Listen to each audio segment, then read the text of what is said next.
Hey everyone, welcome back to Book Squirrel, and this is really just going to be a vlog where I talk a little bit more about myself and also a little bit about the series that I'm reading. Da-da-da, ba-ba-bum, Book Squirrel, I don't know. I originally wasn't going to make this into a video, but now I have a lot of reasons to do it.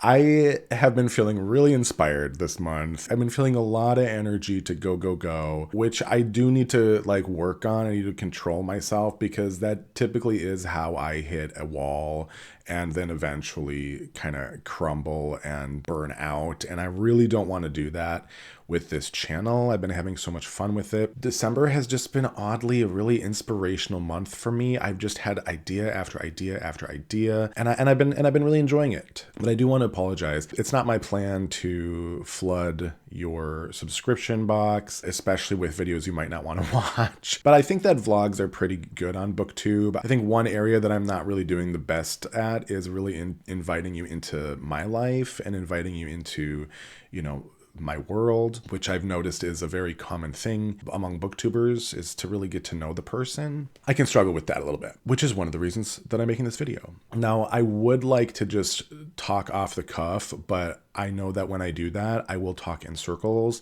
and I will lose track of time and the editing process just becomes really, really annoying. So I do have my notes. I'm gonna be referencing notes. But anyways, after this video, I do have 3 more videos that I'm going to be making by the end of the year. So the next week will still, have a bunch of videos for me. So hopefully you look forward to it. I like to think that the people who subscribe to my channel don't mind seeing one of my videos pop up, but I also subscribe to some channels where it's like they're posting just insane amounts, way more than what I'm doing. And it's just kind of like, whoa, flooding my subscription box, why don't you? And that's not my goal. So hopefully when you see my face, you're like, ooh, yay, who knows? But those 3 videos that I'm still going to be making are for my January TBR spins. I'm so excited for that.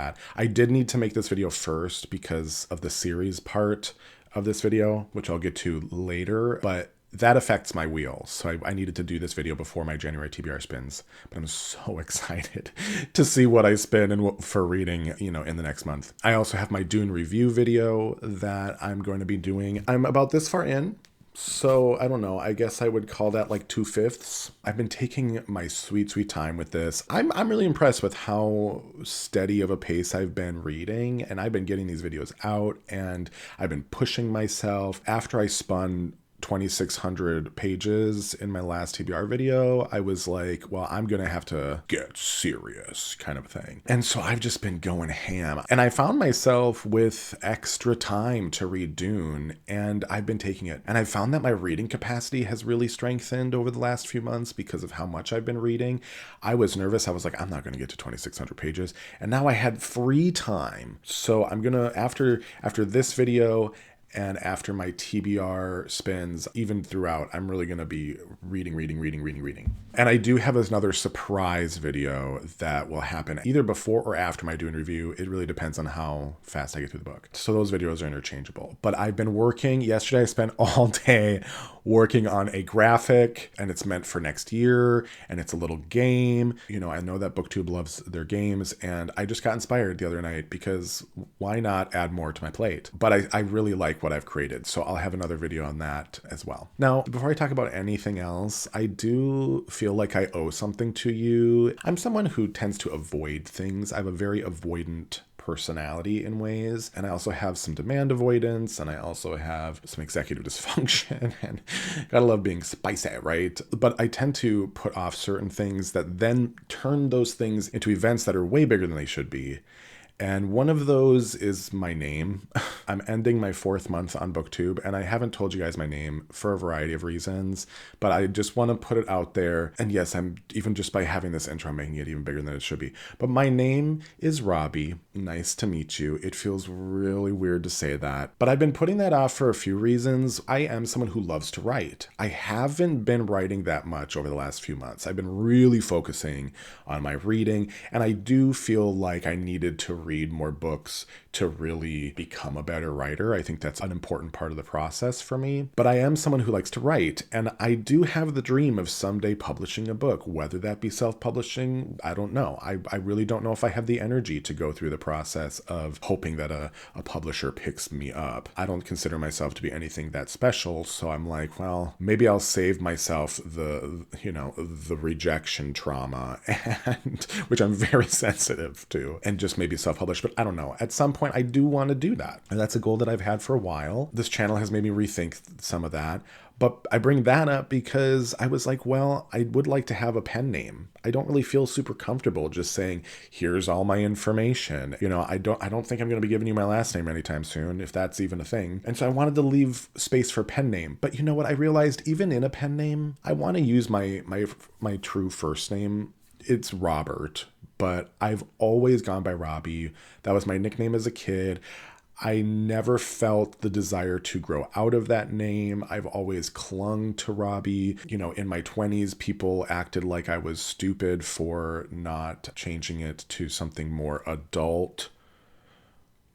Barf. I've always just wanted to introduce myself as Robbie, and that's how I always did it at work. And then, of course, I would have some coworkers who'd be like, I'm not going to call you that. Sorry, but they were always really old. They were like, you're an adult. You shouldn't have a kid's name. And it's like, you're the one that's deciding that Robbie's a kid's name, not me. They would purposefully call me Rob or Robert, and I always thought that was funny. But that's my name, Robbie. And I know that even when I do get to a point where I am publishing something, I'm still going to use Robbie. It's just so much of my identity. I would feel weird putting something else out there that doesn't say that. And now it's really just the thought of what. The other reason why I haven't said my name yet is because there's been times in the past where I've done a lot of streaming on Twitch. I've had other YouTube channels, some of which were actually really successful, but that I ended up deleting for a variety of reasons, and that's another vlog. But I would use my name in a lot of those, and then people started calling me by my name instead of by my username, or like in this instance, Book Squirrel. I don't really need people to call me Book Squirrel, but I had like a gamer tag in my gaming streams on Twitch and on YouTube, and still some people would choose to call me Robbie, and I felt so like I don't know you. I don't know you like that. Why are you calling me my name? So strangers using my name as like a source of familiarity to me is just so weird. But I wanted to let you guys into my world more, and I felt like I've been meaning to for a while tell you my name. So big deal out of the way. It's Robbie. And from now on, I'm definitely going to be in my intros saying, my name, in addition to Book Squirrel. So the next thing I wanted to talk about a little bit is my insecurities. I know I've already just been talking a lot about that. This is one of the reasons why I kind of fear talking very personally, because my brain is very not the most pleasant. It's very mean to me. And so I tend to focus at times in a very annoying, obnoxious way on the things that are irking me. But that's just part of life. That's just part of being human. It is literally why I got my degree in psychology, because I was trying to fix myself. I was trying to understand myself by studying psychology to try to learn how to be a better human. And that's just such toxic thinking. And even my psychology program didn't teach me enough about neurospice, about neurodivergence, to really help me understand myself. I know it's cliche, but thank you, TikTok. I'm not on the platform anymore, but that platform did, for the first time in my life, show me other neurodivergent people talking about their neurodivergence. And for the first time, I felt seen in ways I had never felt seen before. And I started digging into it, and I was like, whoa, I've been saying for so much of my life to various people that I feel like I'm missing a cog. I feel like everybody else is walking through life as though they have a cog in their machinery that is helping them just function more, that is helping them see things like socially, that is helping them understand life a little better than me. And the thing is that because I can't really see the machine, because I really don't entirely understand what I'm deficient in, what doesn't make sense to me, I have no clue what that cog is. I just see people experiencing life so differently than me, and all I can explain it is like I felt like I was missing a cog, but I didn't know what cog it was. I couldn't see the machine enough to know. I've even said that to multiple therapists that I had. and none of them caught on or said, hey, maybe an assessment would be in order. Because I talk a lot and I lose track of time when I'm talking. Yes, I've sent 40-minute Marco Polos to one of my really good friends. I'm embarrassed by it, but at the same time, I've learned the last few years to really accept myself, because I'm not going to change. And honestly, I would rather find a way to appreciate myself than to judge myself, because that's not going to help anything. It's not going to actually change me, no matter how much I criticize myself, no matter how much pressure I put to myself. And let's be real, life has already done that in my family, in my workplaces, in all sorts of different walks of life. I've been judged and I've absorbed a lot of that, and it does not help. It's best to just find a way to love yourself, which is so much easier to say than do. Anyways, I'm rambling again, but because I talk so much, even one of my therapists was like, you might be a narcissist. And she sent me this list of things like, do you just hate when other people have opinions? And do you talk so much because you don't want anybody else to talk? I'm like, and you're my queer therapist that I very specifically asked for. Ugh. It really, really, really crushed my soul when that happened. That was the last therapist I had. Anyways, wow. I didn't really mean to be digging that deep into my life, but okay. We'll see how much of this I keep in. But anyways, so I am pretty insecure from the sounds of it, you could probably tell. And I made the mistake of really looking at my analytics on my YouTube page the other day, and my brain doesn't know how to interpret those things. I don't really have a whole lot of understanding about YouTube's analytics. And so what my brain defaults to is just hating on me. It takes me to a very unhealthy place. And so I went into this really deep, just self-loathing a few days ago. And a part of that is me being wishy-washy. I really don't want to be switching things up all the time on my channel. I want to be reliable. I want people to know that when they click on one of my reviews, they know what they're getting. I liken my channel right now to kind of being in its weird teenage years where it's going through some kind of transition. The dust is still in the air and we're waiting for it to settle still. But I feel like I'm finally getting to that point. I have some really good ideas that I think are going to be a good landing place for my channel. And on top of that, I want to be a softer person. I really like watching people on BookTube who are a bit softer, who aren't as opinionated as I am, who aren't as passionate as I am about certain things. Literally, I'll get downvotes for rating a book highly. I'll get downvotes for rating a book poorly. I think it all stems from just how passionate I am. And I don't want to dull my passion, but at the same time, I don't need to be preachy. I don't want to be preachy. I feel like I'm becoming a little preachy at times, especially when it comes to social justice, especially when it comes to reading books that I find to be problematic. And it really is a reflection of my brain and how I'm interpreting these things. So I want to be a little softer. I don't want to be so harsh on authors, especially if they're writing something problematic. I really want to work at separating them a little bit more from their books. But I don't know. I also am still in that phase of I want to accept myself and I want to embrace what people like. But when I post a video where I'm really kind of preachy, I just kind of look back at it and I go, I'm going to get downvotes for that, aren't I? And I don't need to be putting myself out there in every way possible. And especially if it's going to cause me to kind of short circuit a little bit, I think I'm just going to try to be more conscientious of that. And I think a part of that is just being a little softer. But one of the ideas that I think is going to be a good landing place, I'm going to change up my Acorn system yet again. I'm going back to category points that then create my Acorn score, but then I'm still going to judge based off of a 5-star rating. So I'll have 2 scores for each book. Okay, I don't mind that. And I'll announce them for all of my individual reviews. So that's one thing. And then another thing is I've realized that when it comes to series, I realized I kind of backed myself into a corner. I was holding myself to this idea that everything I put on my TBR wheel had to already have a TBR video, a video of me adding it to my TBR list. And I was well, that kind of puts series in this weird place, because I don't really want to be doing okay, well, now I finally have 20 series that I've started. Let's add the next books onto my ugh. I don't want to deal with that. And who knows how long is it going to take to build up to 20 series. And I know that's a number that's flexible. My brain wants it to remain stationary. And so I've come up with this idea where if I read a book that's a part of a series, aka Dune, it's immediately going to get replaced on the wheel with the next book in the series, or in some cases, the first book, because I've started with the second book in a couple instances. If it's a part of a series, I'm going to put the next book on the series I think I should read. That'll go onto my wheel, and it'll automatically become prioritized because I just want to read more series, and I think it makes more sense. I think it makes more sense if I'm already starting a series to just put it on the wheel so that it gives me a better chance that I'm going to keep going with the series so I can get it out of the way. My brain's kind of like a completionist brain. It just naturally gravitates towards standalone books because then I can go check, completed. But I have experienced some series that I have enjoyed in the past. Like I have my Oz book series up here. Loved the Oz series. I just finally got the last 3 in the original 14 books from L. Frank Baum. Not the original publishing, of course. I made sure to still get the Del Rey versions so they look all matchy-matchy. Although one's taller than the rest, and that kind of bugs me a little bit.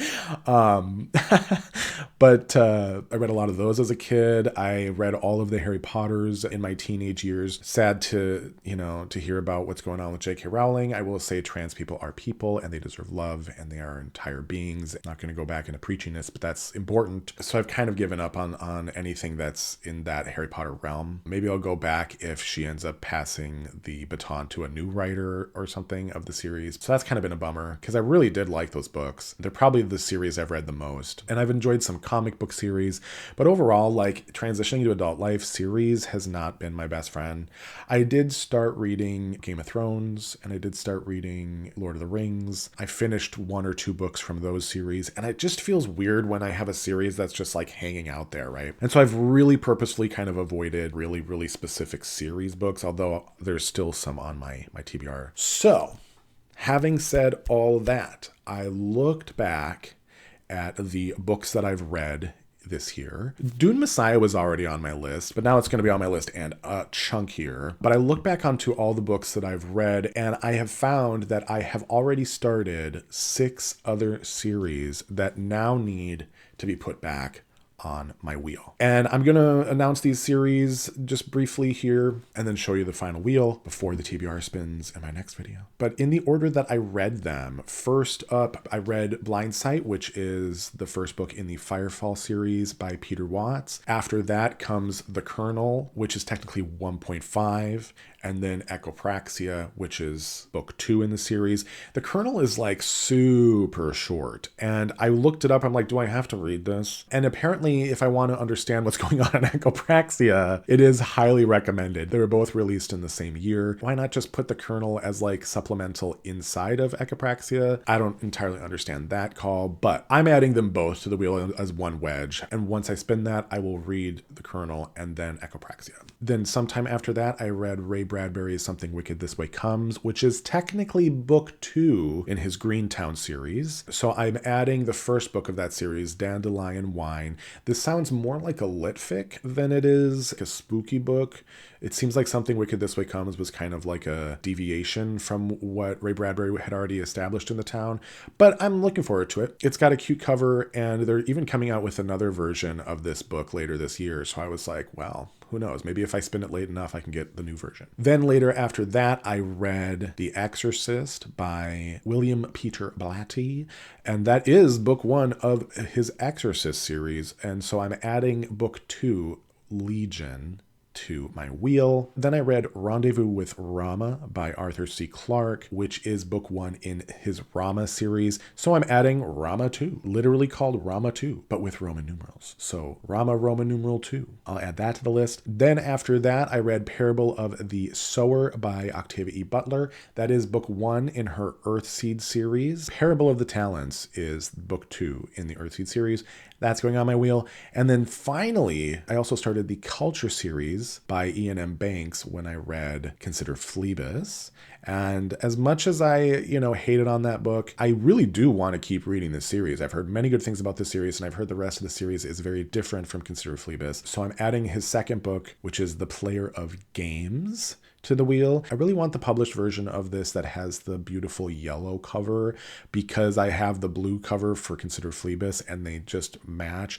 But I think the available cover right now is ugly. I don't want this cover. I want the yellow cover. But oh well, little tantrum for you there. So yeah, so those are going on the wheel. And so now here is the final wheel. for me to spin in my January TBR wheel spins. I did put them back into their original wedges because I try to organize my wheel based off of the TBR categories they're in, and then from there alphabetical. Because I am a nerd who likes structure, I did fit them back into where they would go otherwise. I just wanted to make sure that I had a video talking about this as well before I do my TBR spin so that it's not like, what? But yeah, so that's that. Just wanted to talk a little bit about my life and therefore talk a lot a bit about my life because I am garrulous. But yeah, hopefully you enjoyed this video. If you did, please consider leaving a like. Please consider subscribing. I look at my numbers way too frequently to be healthy, but I always appreciate the love. Means a lot to me. And then yeah, up next, I'm going to have my January TBR video. I'm probably going to record that sooner than later so I know what books I need to get. And I'll probably try to space that out so I don't just plop it into your laps right away. But I also know myself and I can be a bit impatient. So once I record it, I might just edit it and push it out there like even as soon as tomorrow. Well, tomorrow's Christmas Eve. Maybe it'll be a nice Christmas Day gift. This is my gift to the world. Ugh. Barf. I'm not special like that, okay?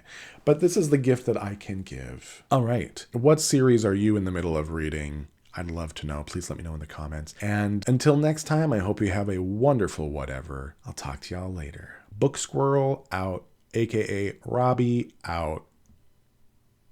That sounds weird. Bye.